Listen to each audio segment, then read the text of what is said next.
بسم الله والحمد لله والصلاة والسلام على رسول الله صلى الله عليه وآله وسلم አሁንም ተመልሰናል እና አላህ Subhanahu Wa Ta'ala በማንኛውም አጋጣሚ የይሁዶችን ተንኮልና ደባ ማጋለጥና ሙእሚኖችን ማንቃት ማጠናከር ነውና አላማው በቂብላም ዙሪያ በተፈጠረው ውጅንብር መመሪያውን እየሰጠና ወዳጆቹን እያጠናከረ እነዛን እያጋለጠ ነው ያለው ማለት ነው። እነዚህ እንግዲህ አለል ኪታቦች በተለይም ይሁዶች በጣም ዘረኞችና ተንኮለኞች ከመሆናቸው ብዛት የተነሳ በማንኛውም መልክ እስላም የሚወስደው እርምጃ አይጥማቸውም። ስለዚህ አላህም ደግሞ Subhanahu Wa Ta'ala እነሱም በሚገባ ነው የሚከታተላቸው ተንኮላቸውን ሁሉ በማጋለጥና በማፍረጥረጥ ወላይና ተይተለዲነ ኡቱል ኪታብ ቢኩሊ አያህ አለ ወላሂ አንተ እነዛን ቀደም ሲል ኪታብ ተሰጥተናል የሚሉትን ህዝቦች በማንኛውም መረጃ ብትመጣላቸው አንተ ለምታነሳው ጉዳይ አጥጋቢና ከአስፈላጊው በላይ ግልጽ የሆነ ማስረጃ እንኳን ይዘህ ብትመጣ በተለይም በዚህ በቂብላ ጉዳይ ማለት ነው ማተቢዑ ቂብለተክ ያመጣውን ያህል ማስረጃ ብታመጣ እንኳን ያንተን አቅጣጫ ህጋዊ ነው ብለው አይቀበሉህም ይላቸዋል ማለት ነው። እንግዲህ ድርቅናቸው ይሄን ያህል ነው ማለት ነው። ተሁሉም በላይ የሚያውቁት ይሄ ነገር እንደሚሆን ከአላህ እንደመጣ እነሱ ናቸው። ይሄን እያወቁ ግን የፈለከውን ያህል ማስረጃ መፈናፈኛ የሌለው ነጥቦችን አንጥተህ እንኳን ብታስረዳቸው ያንተ አቅጣጫ ካዕባ ትክክለኛ ቂብላ ነው ብለው ሊቀበሉና ሊከተሉ አይችሉም። ለምን አቋም ይዘዋልና ማለት ነው። የራሳቸው ዘረኝነት ከኛ በላይ ላሳር የሚለው በሽታ ስለመረዛቸው የፈለገውን ነገር አንተተህ ምታስረዳቸው እንኳን ያንተን አቅጣጫ ሐቅ ነው ብለው አይቀበሉምና አይከተሉም ይላል። ይህ ከሆነ ደግሞ እነሱ በባጢል በውሸት ላይ ይህን ያህል ከገረሩ አንተ ደግሞ በእውነት ላይ ከዚህ በላይ መጠንከር አለብህ እና ወማ አንተ ቢታቢዕን ቂብለተሁም አንተም ደግሞ ካሁን በኋላ የነሱን አቅጣጫ የምትከተል አትሆንም በምንም አይነት የፈለገው ቢሆን ይላል ማለት ነው። ትናንትና በእኔ ፍቃድ ነው ወደዛ እንድትዞር የሆንከው። አሁን ግን የተዞረለት አላማ ተረጋግጧል። ምን እንደተፈለገ እኔ ያውቅ ነበረ። አሁን ግን እነሱ ተቀየሙኝ ብለህ እንደገና ወደ እነሱ ለመዞር ብታስብ እንኳን አበደን አይፈቀድልህም አላቸው ማለት ነው። ወማ አንተ ቢታቢዕን ቂብለተሁም አንተ የአህለል ኪታቦችን አቅጣጫ ተከታይ አትሆንም ካሁን በኋላ። ወማ ባዕዱሁም ደግሞ ከነሱ ከፊላቸው ቢታቢዒን ተከታይ አይደለም ቂብለተ ባዕዲን የሌላውን አቅጣጫ። እነሱ መጀመሪያ ይህ ችግር የጀመራቸው ዛሬ አይደለም እኮ ታውን ቀደም ይሄ ችግር ሌሎች ኡመቶች ጋር አጋጭቷቸዋል። ይሄንንም ወቅ ይላቸዋል ለመከራከር እንዲመቻቸው ማለት ነው። አህለል ኪታብ ሲባሉ ሁለት ናቸው፣ ይሁዶችና ነሷራዎች ማለት ነው። ይሁዶች በቂብላ ጉዳይ የተጋጫቸው ዛሬ አይደለም፣ ክርስቲያኖቹ ጋር እስቅራኔ ያላቸው አይደለም እንደ ይላቸዋል። እና ሁለታችሁም አህለል ኪታብ በሚለው ስም ተጠቃላችሁ እያላችሁ እናንተ መሸናነፍ አልቻላችሁም በዚህ ነጥብ ላይ። አሁን እንደገና ሶስተኛ አካል ሲመጣ የራሳችሁን ድክመት ሳታርሙና አንድ ግንባር ሳትፈጥሩ ከሶስተኛው የማይቻለው አካል ጋር መላተም እንዴት ሊያዋጣችሁ ይችላል ይላቸዋል። ከፊላቸው አህለል ኪታብና አህለል ኪታብ በዚህ ነጥብ ላይ ጭራሽ አይቻቻሉም። እና እነሱ ቤተል መቅደስ ነው የሚሉት ይሁዶቹ፣ እነኞቹ ደግሞ ምስራቅ ነው የሚሉት። ስለዚህ ምን አገናኝ? ሁሉም ባለው ግርር አንዱ ለአንዱ ላለመቸነፍ ማለት ነው። በዚህ ሁኔታ ላይ እያላችሁ እንደገና የታላቁ ነብይ ጋር መጋጨት ደግሞ ምንም አያዋጣችሁም ማለት ነው። ወማ ባዕዱ አህሊል ኪታቢ ቢታቢዕን ቂብለተ ባዕዲን ይሁዳው የነሷራውን ነሷራው የይሁዳውን ቂብላ ሊቀበል እንደማይችል የታወቀ ነው ይላል። ወለኢን ተበዕተ አህዋአሁም ሚን ባዕድ ማ ጃአከ ሚነል ዒልም እና አንተ ካሁን በኋላ የነሱን ዝንባሌ ብትከተል ላንተ ተጨባጭ የሆነው ዕውቀት ከደረሰህ በኋላ ካሁን በኋላ እስከ ዓለም ፍጻሜ ድረስ ቋሚው ቂብላ ካዕባ ነው የሚል ውሳኔ ሰጥቻለሁኝና ይህን ካሳወቅኩ በኋላ ከነሱ ጋር ለመስማማትና ለመግባባት ብለህ የነሱን ፍላጎት ለማስተናገድ ብትሞክር ኢነከ ኢዘን ለሚን አዛሊሚን አንተ ያኔ ከበደለኞች ትሆናለህ ሲል አስጠነቀቀ ነብዩን አለይሂ ሰላም።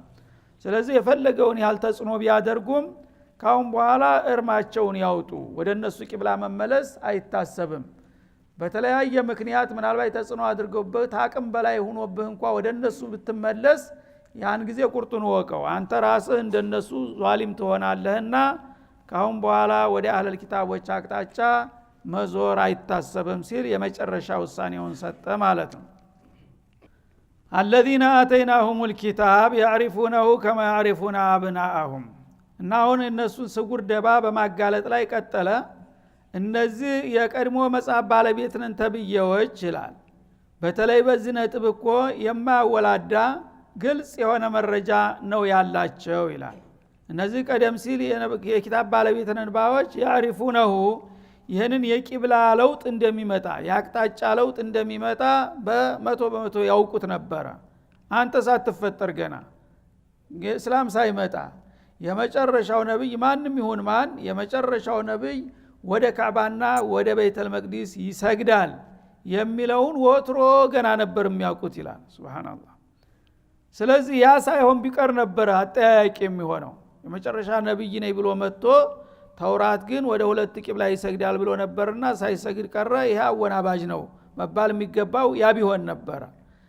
እነሱ ግን የሚያውቁትን ነገር ሲደረግ እንደ ወንጀል አድርገው ይፈርጃሉ እንደገና ማለት ነው። ያሪፉነሁ ይህንን የቂብላ ለውጥ ያውቁታል ወይም የቂብላውን ለውጥ ይዞ የመጣውን ግለሰብ ማንነት ያውቃሉ።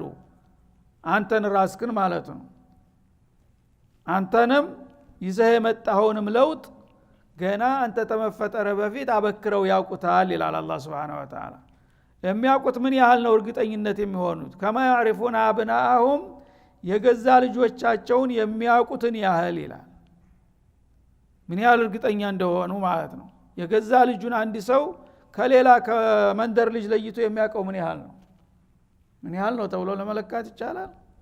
አሁን አንተ ልጅ ሰፈር ሄዶ ይጫወታል። ብዙ ልጆች ተከማችተዋል፣ ወርወር ይሯሯጣሉ።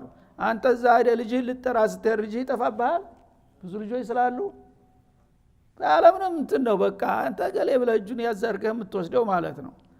እና የዛን ያህል ያውቁታል የነብዩ መሐመድን ጉዳይና ይዞት የመጣውን ለውጥ ይሁዶች በተለይ ልክ እንደዛ ነው የሚያውቁት ይላል አላህ Subhanahu Wa Ta'ala። ያን ያህል የሚያውቁት ሰው ግን ምንም እንደማያውቁት ነው ይደናበራሉና ያወናብዳሉ።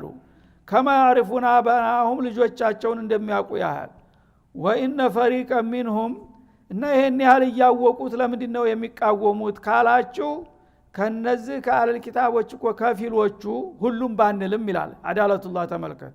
ከነሱ መካከል ትንሽ ለዘብ ያሉ አሉ። እነዛንም አብሮ ላለመበደል ወኢነ ፈሪቀ ሚንሁም አክራሪዎችን ነጥሎ መታ ማለት ነው። ከነሱ የተወሰኑት ከፊሎች ዘረኞቹና የጠናባቸው ለየክቱሙን الحق ሐቅን ድብን አርገው ይደብቁታል። ወሁም يعلمون እነሱ መቶ ያወቁት ይላል። ይሄ ነው በሽታቸው። በእነሱ በኩል ያልመጣ ሐቅ አይዋጥላቸውም። ይህ ነው እንጂ ችግሩ ሳያውቁ ቀርተው አይደለምና ይሄንን አውቀህ ደግሞ አንተ በመጡበት ቢመጡ ካሁን በኋላ ለነሱ እንዳትለዝብላቸው ጠንከር ብለህ ተቋቋማቸው ይላል ማለት ነው። እዚህ ላይ የምሳሌው አነጋገር ገረማቸውና ዑመር ኢብኑ አልኸጣብ አብዱላህ ኢብኑ ሰላም የይሁዶቹ ትልቅ ኻኻም ጳጳስ የነበሩት ሰውዬ ሰልመዋል ረዲየላሁ ዐንሁ አርዳ እና አብዱላህ አላቸው አንድ ቀን እኔ አንድ ጊዜ ብዙ ልጠይቅህ የምፈልገው ነገር አለ ግን እጠይቅሃለሁና በሌላ ነገር እሻቀላለሁ ዛሬ አስታወስኩኝ አንድ ጥያቄ አለኝ አሏቸው ለአብዱላህ ኢብኑ ሰላም ዑመር ኢብኑ አልኸጣብ ምንድነው ሲሏቸው እንደምታቀው የቂብላው ጉዳይ ምን ያህል እንዳወዛገበን ታውቃለህ በወቅቱ ግን አላህ ያሪፉነሁ ከማ ያሪፉና አብናአሁም ይላል እና ያንን ነብዩ መሐመድና ይዞት የመጣውን የቂብላ ለውጥ ይሁዶቹ በእርግጠኝነት ያውቁታል። እርግጠኝነታቸው የገዛ ልጆቻቸውን ከባዕር ልጆች ለይተው የሚያውቁትን ያህል ይላል። አንተ እንግዲህ ከይሁዶቹ አንተ አንዱ ነበርክ የነብዩ መሐመድንና ያመጡትን ለውጥ ተመስለምህ በፊት በዛ ደረጃ ነበር ወይ የምታቀው ብለው ጠየቋቸው። ያ ጊዜ አብዱ ሰላም ምን አሉ? ወላሂ እንግዲህ አላህ በአማካይ ይመስለኛል የተናገረው አሉ። በአማካይ አብዛኛውን ህዝብ አጠቃላይ የይሁዳን ህዝብ ለመገምገም ያው እነ ፈሪቀ ሚንሁም እንዳለው አብዛኛው የዚህን ያህል ነው እውቀቱ ለማለት እንጂ ጣራው አድርሶ አይደለም የተናገረው አሉ። እኔ ባይገርምህ ከዛ በላይ ነበር ማቀው አሉ። እንደኔ እንደ ግለሰብ የኔ የግለሰብ አቋም ስለሆነ የኔን ሳይሆን የያዘው የብዙሃኑን ህዝብ ነው አለ። እኔማ እንደ ግለሰብ ከዛ በላይ ነበር መሐመድን ማቀው ከመስለሜ በፊት ይላሉ ማለት ነው። አንተ ደግሞ አበዛው አታጋንና እውነቱን ንገረኝ አሏቸው። እርግጠኛ ነኝ አሉ፣ ማስረጃ አለኝ ለዚህ አባባሌ። ምንድነው እሱ ማስረጃ ሲለው ይሄ እኮ መሐመድና የቂብላ ለውጥ የሚባለው ነገር በተውራት ውስጥ ሲነገር ምንጩ ከየት ነው አሉ አብዱላህ ኢብኑ ሰላም። ነዘለ الامين السماوي الى الامين الارض ያሏቸው። የሰማዩ ታላቅ የአላህ ተወካይ ጅብሪሉል አሚን ይሄን ውሳኔ ይዞ ወደ ታላቁ የመጨረሻ የአላህ ተወካይ ወደ መሬት ወረደ። እነዚህ ሁለት የአላህ ባለሟሎች ተቀባብለው ያመጡት የጌታዬ መልእክት ነው አለ። ስለዚህ ይሄንን ከባለቤቴ ጋራ እንዴት አወዳድረዋለሁ? ባለቤቴ ልጅን ወልዳ ይሄ ያንተ ልጅ ነው ብላ የምታስረክበኝ ሚስቴ ናት። ሚስቴ እውን የኔ ልጅ ይሁን ወይስ ሌላ ጨምራበት ይሆን ምን ማረጋገጫለኝ አሉ። ሱብሃንአላህ። እሷን አምኜ እኮ ነው ያው የኔ ሚስት ናት መቼም በሷ በኩል የመጣው ልጅ ነው ብዬ ቢሻው ግድ የለም ብዬ ታልሆነ በስተቀር ልጠረጥር እኮ እችላለሁ። እነ ከይደኩና አዚም አልተባሉም እንደ ሴቶች የመንደርንም ሰው ያስተናገደች የጋራ ልጅ ልታመጣልኝ አትችልም እንዴ? ያንን እንግዲህ እነ ጅብሪሉል አሚንንና መሐመዱል አሚንን ግን እንደ ሚስት አርጌ መመደብ አልችልም። ተዛ በላይ ናቸውና በእነሱ በኩል የመጣውን መረጃ ሚስቴ እንደነገረችኝ አድርጎ ማየት በእኔ አይጠበቅም አሏቸው። ሱብሃንአላህ። ይህ እንግዲህ ያወቁት ቅን ሲሆኑ እንደዚህ ናቸው ማለት ነው። ሌሎቹ ግን የሳቸው ጓደኞች ነበሩ። ለምን ይሄን አልታደሉም? ልግመኝነታቸው ዘረኝነታቸው ማለት ነው በሽታቸው። እና አላህ ይሄንን አረጋግ ለየክቱሙን الحق የሚያውቁትን ሐቅ ድብን አርገው ይደብቁታል። ወهم يعلمون እያወቁ ሳያውቅ አንድ ሰው መስሎት ቢሳሳት አያስገርምም። ግን እያወቀ እውነቱን ነገር ድብን አርጎ በሚክድ ጊዜ ምን ተለዋለህ? ያ እንግዲህ ተሳስቶ የሚያሳስት ጸረ ህዝብ ነው። ትውልዶችን ገደል ውስጥ የሚጨምር ማለት ነው። ስሙ ትልቅ ነው፣ ገሌ ዓሊም ነው፣ ሙፍቲ ነው ተተባለ በኋላ ያ ሰው ላቀደረላህ ዶላር ከመጣበት ስንት ሚሊዮኖች ናቸው ተሸገሌ በላይ ማን አለ እንደዚህ ብለዋል እሳቸው። ማን ነው እሳቸው ያሉት ሊገለብጥ የሚችለው እያለ ስንቱ ነው አህባሽ ጋራ የሚጓዘው አይደለም? እንደዛ ነው። ጠማማ አላህ ዕውቀት ያላቸው ሰዎች ሲጠሙ አያድርስ ነው። ብቻቸውን ሳይሆን የሚጠፉት መላእክቶችን ይዘው ነው ገደል የሚገቡት ማለት ነው። ስለዚህ ለየክቱሙን الحق وهم يعلمون እያወቁ እውነትን ይደብቃሉ። ይህ ነው እንጂ ችግሩ ያንተና ይዘው የመጣው ለውጥ የሚያጠራጥርና የሚያከራክር አይደለም ከቶም ይላል ማለት ነው። الحق من ربك እና አሁንም ደግሜ ደጋግሜ ማረጋግጥልህ ነገር ቢኖር ይህ ነገር ከጌታ ገፍቶ የመጣ እውነት ነው አላቸው። አትጠራጠር። የፈለገው ሰው ቢያወናብድህ ጆሮ አትስጠው። ይሄ አንተ ቂብላ መለወጥ ከረበል ዓለሚን የተወሰነና የመጣ ሐቅ መሆኑን አሁንም ደግሜ አረጋግጥልሃለሁና ፈላተኩነና ሚነል ሙምተሪን። ውሸታሞች ቢረባረቡ ይህን ነገር እንደ ውሸት ላድርገው ለመሳል ቢሞክሩ አንተ ከተጠራጣሪዎች እንዳትሆን እርግጠኛ ነኝ ከኔ ነው ውሳኔው የመጣው ሲል አረጋግጠላቸው ማለት ነው።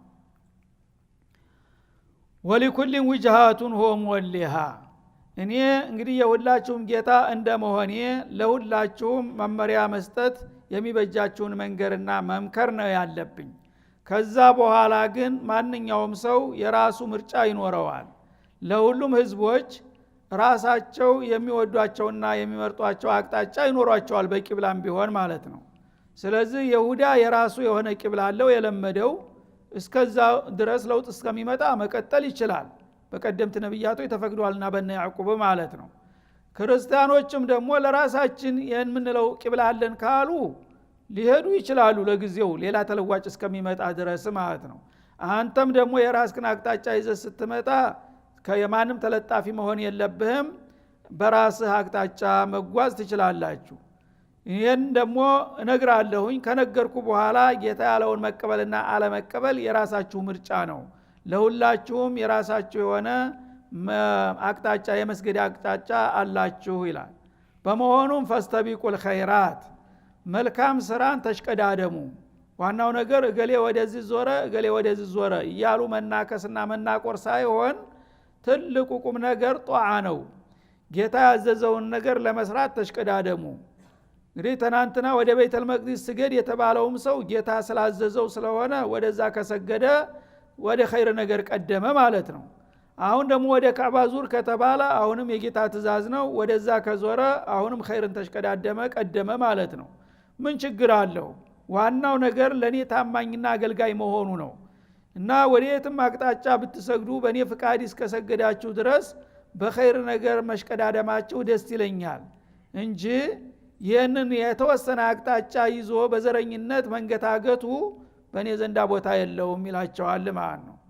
አይና ፈስተቢቁል ኸይራት አላህ የመረጠውንና የወደደውን ነገር እናንተም ለመቀበልና ለመከተል ተሽቀዳደሙና ተረባረቡ እንጂ የገሌ ቂብላ ወደዚህ ነው የኔ ቂብላ ወደዚህ ነው እያላችሁ በዘረኝነት አትጓተቱ ይላል ማለት ነው። አይነማ ተኩኑ የእቲ ቢኩሙላሁ ጀሚዓ የትም ቦታ ብትወድቁ አላህ ከያላችሁበት አንስቶ ሰባስቦ ነገ ለሂሳብ ያቀርባችኋል። ያን አትርሱ። እዛ መድረክ ላይ የሚያዋጣችሁ ወደ ምስራቅ ወይም ወደ ምዕራብ ወደ ደቡብ ወይም ወደ ሰሜን ሰግጃለሁኝ ማለቱ ሳይሆን የጌታን ትእዛዝ አክብሬ ያለሁ የሚለው ነው ትልቁ ነጥብ ማለት ነው። እና የትም ቦታ ብትሆኑ አንተ የትም ዓለም በየትም ዘመን ብትሞት ነገ ቂያማ ሲደርስ አላህ ከያለህበት አንስቶ ሰብስቦ አከማይቶ ለፍርድ ያቀርብሃል። ያኔ ስትቀርብ አንተ ቂብላ ወዴት ነበር የሚለው አይደለም ጥያቄው። ዋናው ጥያቄ አንተ የጌታ ትእዛዝ ተቀባይ አክባሪ ነበር ወይስ ነው የሚልህ አጠቃላይ ጥያቄ። የጌታ ትእዛዝ አክባሪ ነኝ ብለህ ከመጣህ ስተቢቁል ኸይራት የሚለውን መመራ ተግብረኸው ከሆነ በቂብላውም ሆነ በሌላው ጉዳይ ጌታ ያለኝን ሁሉ አድርጌያለሁ አቅሜ በፈቀደ ቁጥር ብለህ ከመጣህ ይቀበልሃል። አለበለዛ የተለያዩ ሙኻለፋዎችን አድርገህ ቂብላዬ ቤተል መቅዲስ ነበረ በማለት ጸድቃለሁኝ ብለህ ከሆነ ይሄ ቦታ የለውም ኢላላ አላህ Subhanahu Wa Ta'ala። እና ጧዓ ዋናው ነገር ዑቡድያ ነው የሚፈለገው፣ ለጌታ ታማኝና ታዛዥ መሆን። ታዛዥ ከሆንክ ወደ በየቀኑ ቂብላ ቢፈጥርስ አላህ ምን ችግር አለው? ዛሬ በዚህ ስገድ ዛሬ በዚህ ስገድ፣ በአንድ ቀንስ አምስቱን ሶላት በአምስት አቅጣጫ ስገደው ቢልህ ምን ችግር አለው? ጌታን አይደል የምትታዘዘው? ሁሉም ሶላቶች የራሳቸው ቂብላ ቢያረግላቸውና በዛ ከሰገድ ካንተ ትክክለኛ ነህ ማለት ነው። ግን አንዱ ይሄ ያባቴ ያያቴ ቂብላ ይሄ ነው ብሎ ሁሉንም ሶላቶች በአንዱ አቅጣጫ ከሰገደ ወንጀለኛ ይሆናል። ለምን? ከጌታ ፍቃድ ውጭ ስለሚሆን ማለት ነው። ስለዚህ መለኪያው የለመዱትና የወደዱት መሆኑ ሳይሆን ጌታ የፈቀደውና የመደበው መሆን አለበት። ያ ተሆነ ደግሞ የተለያዩ ቂብላዎችንም ከመደበ እንደ ትእዛዙ ወደ ታዘዘው ተዞራለህ። አንድንም ቂብላ ተመረጠልህ በቆሚያ መልክ ያንን ተከተላለህ። መዳኛው ይህ ብቻ ነው ይላል አላህ Subhanahu Wa Ta'ala።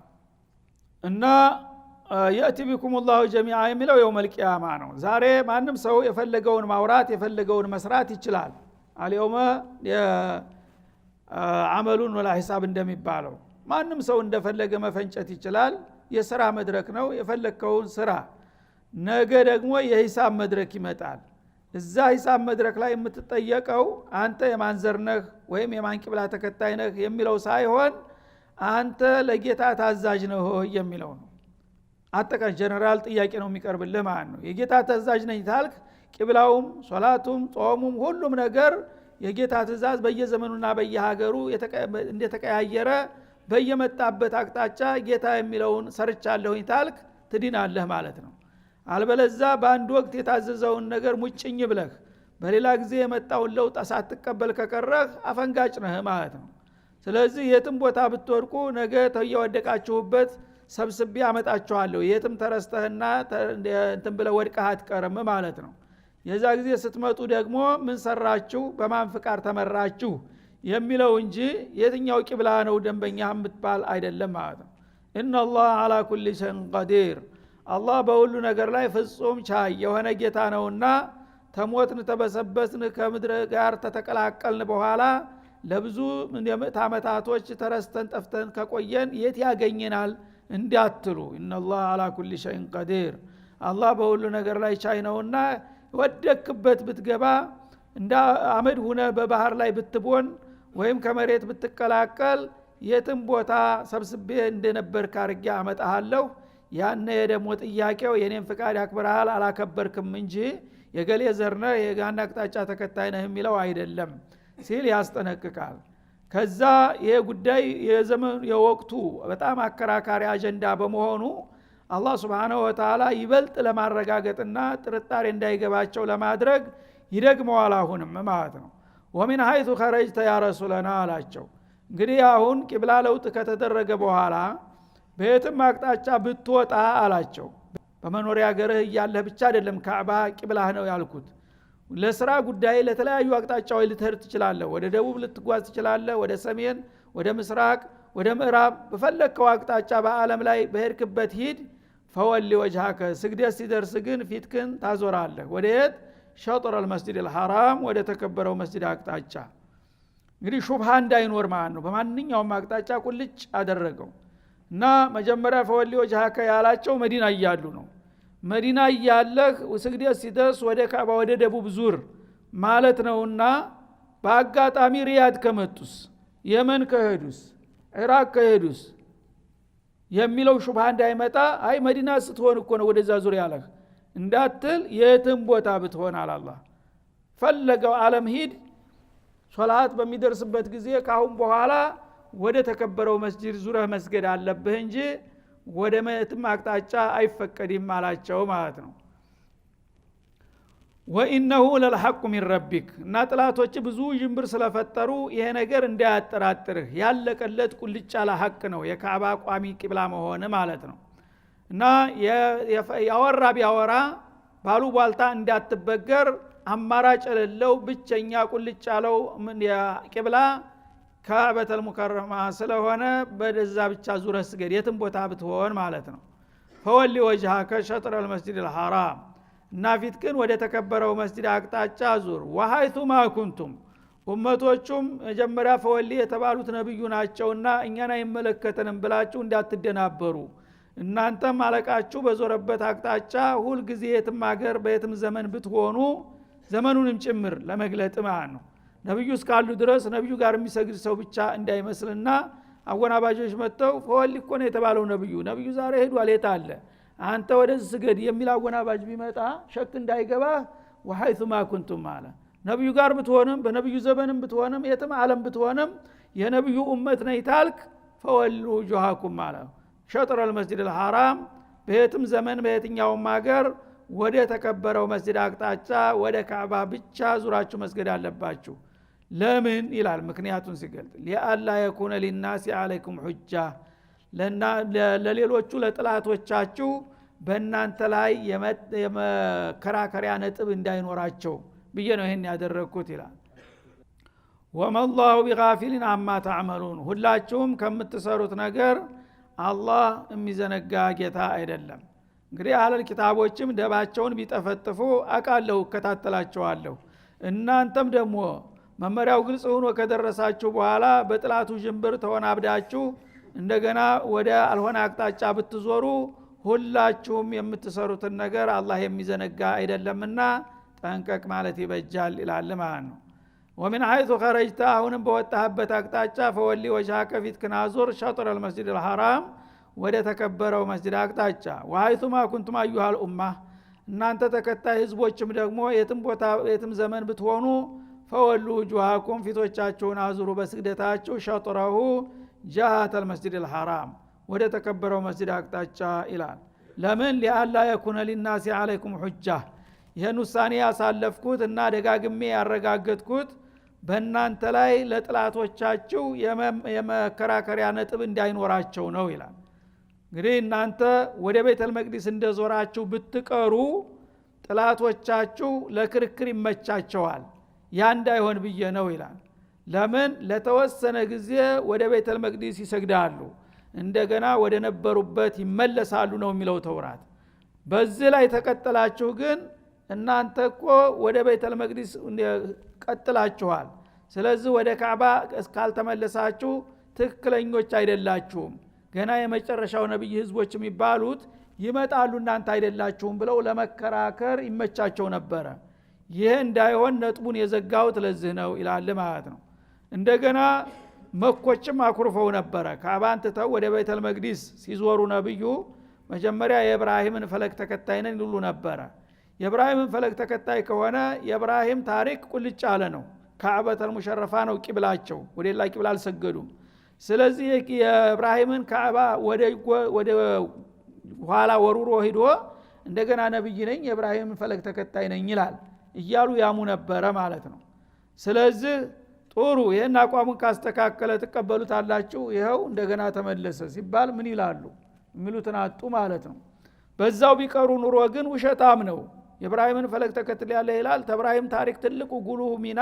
ካዕባን መገንባቱና እሱን ማስተዋወቁ ነው ካዕባን ያረከሰ ሰው እንዴት አድርጎ የኢብራሂም ተከታይ ነኝ ይላል ለማለት መከራከሪያ ነጥብ ያገኙ ነበር ያ እንዳይሆን ሲል ነው የመለስኳችሁ ይላል ማለት ነው እና ሊአላ የኩነ ሊናሲ አለይኩም ሁጃ የሚለው ለሁለቱም ቡርኖች አህለል ኪታቦችም ሙሽሪኩል አረብም ሁለቱም በእናንተ ላይ የሚከራከሩበት ነጥብ እንዳይኖራቸው ሁሉንም ባዷቸውን ለማስቀረት ይሄን አደረግኩ ይላል ኢለ الذين ظلموا منهم ከነሱ አይን ያወጡት ግፈኞች ብቻ ሲቀሩ ይላል አህለል ኪታቦችም ሆነ ሙሽሪኮችም ይሄ ነገር ያወቁ የሚያነሱት ጥያቄ መልስ ሲሰጣቸው መልስ አጥተናል ተረተናል ማለት እንግዲህ የሰው ሲቸነ ማወቅ ጥሩ ነው አንዳንዶቹ ግን ግትሮች አሉ ማስረጃውን ከወደቀ በኋላ ዝም ብሎ በዛው ግርር የሚል አለ ያ ሰው አይደለም እና ዛሊሞች ናቸው በመረጃ የሚከራከሩ ሰዎች ግን ነጥባቸው ሲያልቅባቸው ይቆማሉ ተጨንፍ ያለ ይላሉ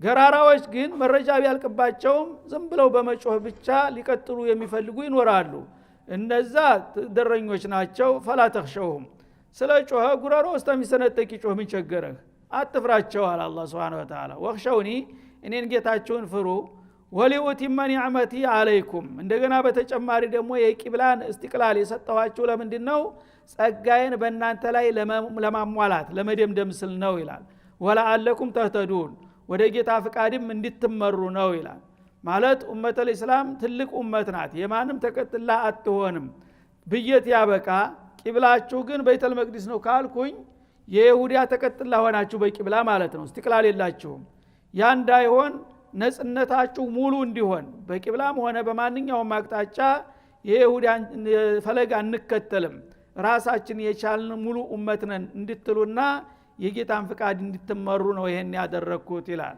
እና አላህ Subhanahu Wa Ta'ala እንግዲህ በማንኛውም መልኩ ኡመተል እስላም ከሁሉም በላይ በሁሉም ነጥብ የተሟላ እንዲሆኑ ነው የሚፈልገው ግን የሁሉ ጥረት ተደርጎ በአሁኑም ጊዜ የነሱን ጅራት የሚከተሉ አልጠፉም አላህ Subhanahu Wa Ta'ala ሂዳውን ይስጠን እያል የዛሬው ደርሳችን እዚህ ላይ ይጠቃለላል ወሰለላሁ ዐለ ነብይ